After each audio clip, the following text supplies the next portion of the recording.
بسم الله الرحمن الرحيم تبارك الذي بيده الملك وهو على كل شيء قدير الذي خلق الموت والحياة ليبلوكم أيكم أحسن عملا وهو العزيز الغفور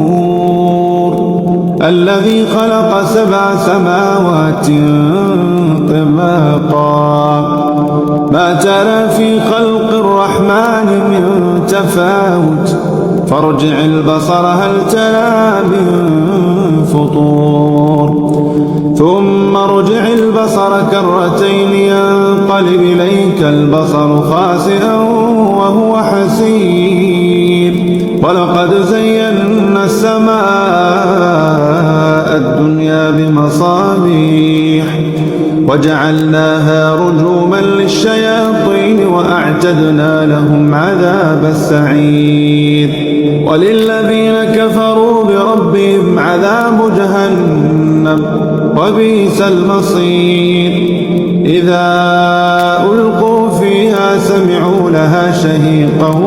وهي تفور تكاد تميز من الغيظ كلما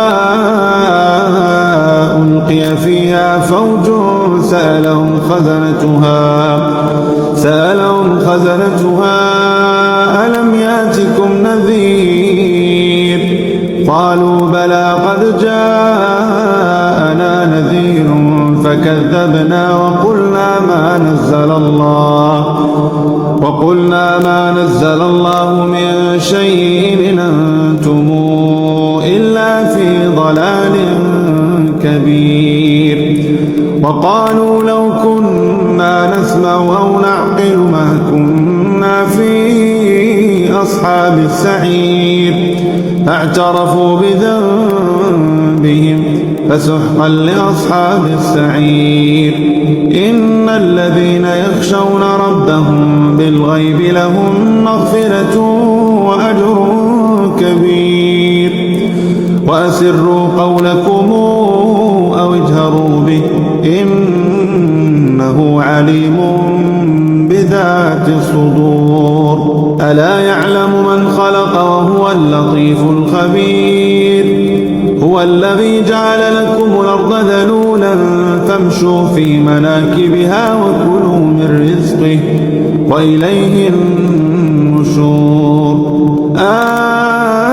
آمنتم من في السماء أن يخسف بكم الأرض فإذا هي تمور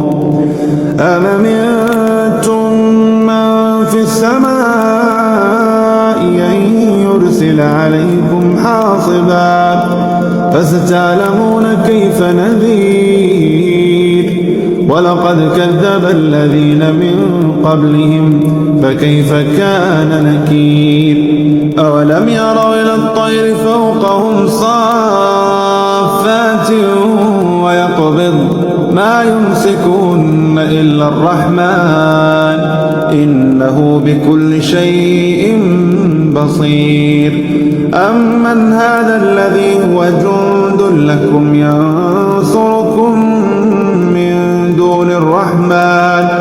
إن الكافرون إلا في غرور أمن هذا الذي يرزقكم إن أمسك رزقه بل لجوا في عتو ونفور أفمن يمشي مكبا على وجهه أهدى أمن يمشي سويا على صراط مستقيم قل هو الذي أنشاكم وجعل لكم السمع والأبصار والأفئدة قليلا ما تشكرون قل هو الذي ذرأكم في الأرض وإليه تحشرون ويقولون متى هذا الوعد إن كنتم صادقين قل إنما العلم عند الله وإنما أنا نذير مبين فلما رأوا زلفة سيئة وجوه الذين كفروا وقيل هذا الذي كنتم به تدعون قل أرأيتم إن أهلكني الله ومن معي أو رحمنا فمن يجير الكافرين من عذاب أليم قل هو الرحمن آمنا به وعليه توكلنا فستعلمون من هو في ضلال مبين قل رأيتم